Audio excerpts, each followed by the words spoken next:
Okay, we finished pulling out all the fret wire on the neck. Didn't really run into any problems. They were a little bit stubborn to come out. I do believe they were glued in, and that's what you needed the heat for, is so that you pull it up. But I didn't get any major pull up or missing any fretboard from pulling the frets up, so this is going to turn out very well. Next set of tools that you're going to need is the radius blocks supplied by Stu Mack, 12-inch radius. We need the straight edge to make sure that the neck is completely and as straight as we can possibly do it, because now we're going to start prepping the fretboard. And we want to make sure that the neck is extremely straight as possible for the best results. And then we've got our naphtha or lighter fluid, and what that's going to do is it's going to help clean the wood, and it evaporates very quick, so to pull the grain and then evaporate really quick. You don't ever want to put anything very damp or very wet on a raw fretboard like this.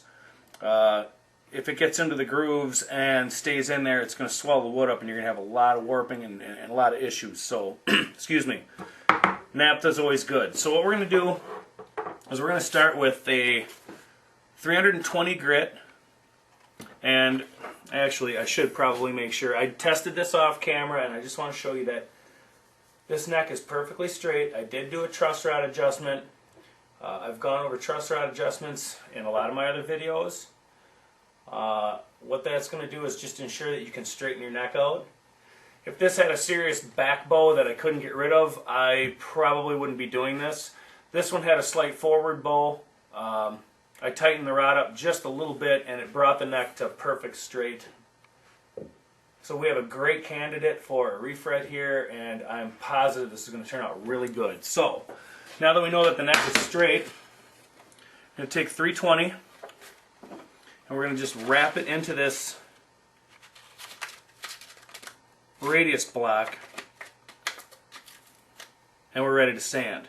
Now when you're doing this, you want to make sure that your feet are planted on the ground, you're sturdy, and that you keep the radius. You don't want to be like this, and you don't want to go over the edge. Keep it nice and flat, keep the neck supported.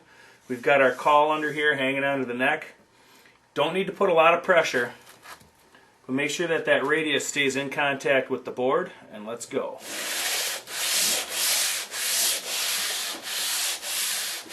Always stay parallel.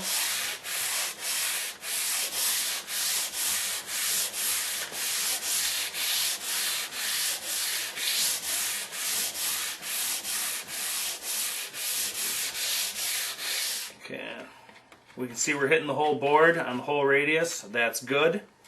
We're going to take a few more swipes. As I'm sitting here, you do not want to put extra pressure down here. You always want to keep a steady pressure, keep the neck supported. Shouldn't be pushing down very hard on this. Let the sandpaper do the work.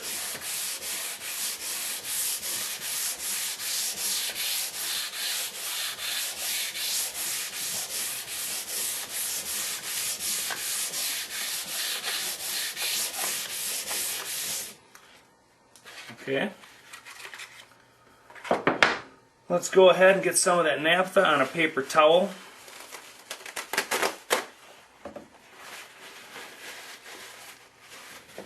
Just want to tap this also. Get a little bit of the slats out of there. We're going to wipe this down, and then we'll come back and we'll clean the slats out real quick, and we'll see what our fretboard looks like. Okay, so we're going to wet this down with naphtha. And again, when working with lighter fluid, just be careful that you're not near an open flame, and if you got sensitive skin, I would wear gloves. Now we're just going to rub across this, and let's see what our work looks like here. Now I'm just going to let this dry real quick. You can see we took some of the dust off.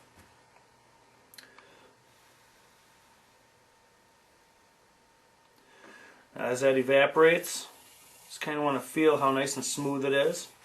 While you're here too, you can always check, and what that basically did, it was where we pulled all the fret wires out, it kind of left a little bit of a uptick on the edge of the board where the fret wire came out of the slot, and we're trying to knock that down, plus we're trying to condition the fretboard so that it's nice and radius perfect, so that when we press the frets in, that they go in perfectly flat and tight up against the top of the board. And again, we're looking really good.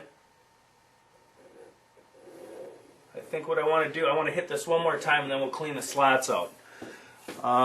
Everything got knocked down really good. Everything looks clean. So I'm going to go from the 320 and I'm going to grab a 600 grit.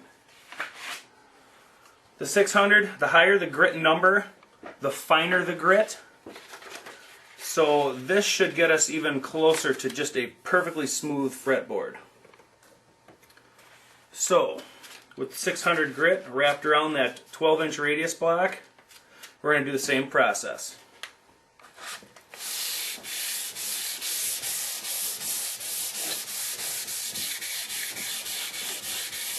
And again, try and keep that block parallel with the neck the best you can.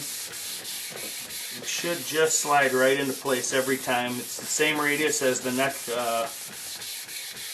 the fretboard was. So if you really wanted to change your radius, you'd do it at this point with the radius blocks. We are at a 12-inch radius and we wanted to stay at 12-inch. We're hitting all the way across.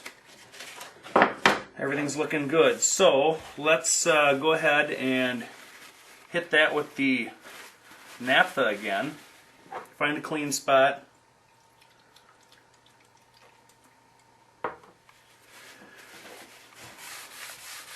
Just wipe it down real quick like. This way we are dealing with wood grain. A lot of times on fret jobs you're just dealing with fret wire. And you don't have to worry about going with the grain, but when you're dealing with wood, you want to make sure that you go with the grain. And we'll let this dry here quick.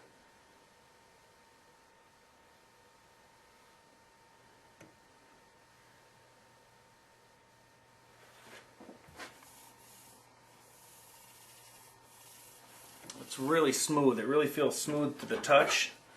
All those high spots are now knocked down on the edge of the fret slots. Let's check and make sure. Oh, this board is turning out beautiful. I have no gaps whatsoever anywhere. My precision straight edge is laying completely flat. What that means to me is that when the fret wires go in, seeing as the fret wire is all identical to itself and all the sticks are the same, there'll be a very minimal fret level recrown to finish this, to get this neck to play extremely well. So now that we're at this point, and I'm pretty happy with the way the sanding came out and the fretboard came out, what I want to do is just go back here, clean the slots out with that slot cleaning tool, that little hook knife. And there's really no trick to this. You just want to get into the fret wire, or where the fret wire was, and just kind of hook out any of the sawdust that just got in there. You don't need to be aggressive, you just have to lay it into the slot and just kind of hook it out. You'll also kind of sometimes hit spots, like if there's glue in here, you'll definitely feel it, and if you do, like right there, just kind of use the tool to pull it out. You don't want to go back and forth, you want to just get in here and hook out any sawdust or anything else that could be, you know, like I say, glue, sawdust, any foreign matter in here. Be very cautious also that you don't jump out of the slot and scrape your fretboard. We do have a couple of little burns. One went away, one is still there. Kind of embarrassing on my part because I'm trying to teach you how to do this without doing that. But by the time the fret wire gets in there, we may want to sand this maybe one more time once the slots are clean so I can just see how the slots are. Maybe we'll hit that with naphtha one more time.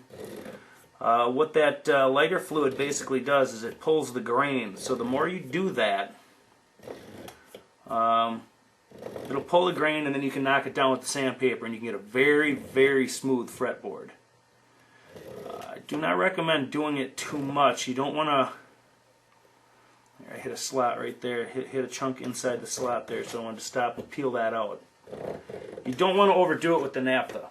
You know, it does dry out the wood, and we'll have to come back, and once the frets and everything in there, we'll condition the board near the end. Being that this is raw wood, we always want to keep some type of a condition on it. Some of your good guitar polishes work really well to keep it in good shape. Some people use like furniture polish. Sometimes I use that.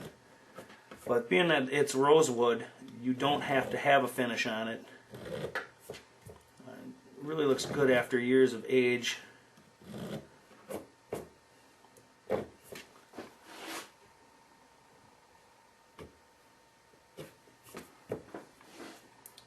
Coming to a close here, and we'll hit this thing with the lighter fluid one more time just to see what we look like. And remember, we're prepping the fretboard so that the radius is proper. If there are any high spots or low spots in that fretboard, we would have seen them already, and they probably were taken out by that first 320 sanding. So keep cleaning these slots out here. And the last one. Okay, let me just rotate this up so you can see. We've got a pretty clean board. All the slots have been cleaned out. Now I want to hit this one more time with that lighter fluid or naphtha and just see what we've got. Now that's going to evaporate and leave the neck dry, and that's okay for now.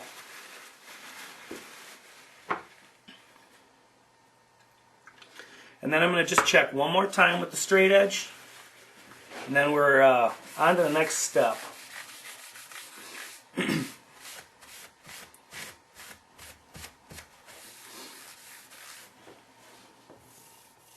And that fretboard is really, really smooth to the touch. I mean, you can feel the slots in there, but it is extremely smooth in between the fret slots. The fretboard is in really good shape. I don't think I want to do anything more with it. As soon as this evaporates, I'm going to call this step complete. Now, with my straight edge, we look great. We look like we're in really good shape. There's no bow in the neck. Everything's nice and flat in all three different spots on the neck, and you can go anywhere on here and just check. Upper register also looks really good. So what we have now is a neck that had its fret wire pulled out. We've got the fretboard sanded to a 12-inch radius, and we have the slots cleaned out just temporarily. Our next step is to go in and completely clean out, flatten the slots in here so that it'll hold a fret wire. We're going to need to do a little bit of measurement and make sure that we might have to cut those slots a little bit deeper and clean them out really good. That hook knife that I was just using is good to hook loose pieces out, but it's not really going to do anything for any glue or residue of anything on the bottom of the slot, so we're going to need to clean that out. That'll be our next step. So we are ready to go to the next step. I think this is really going to turn out great. So let me get some other tools out. Let me get reorganized, clean up the sawdust, and we'll get going on the next step.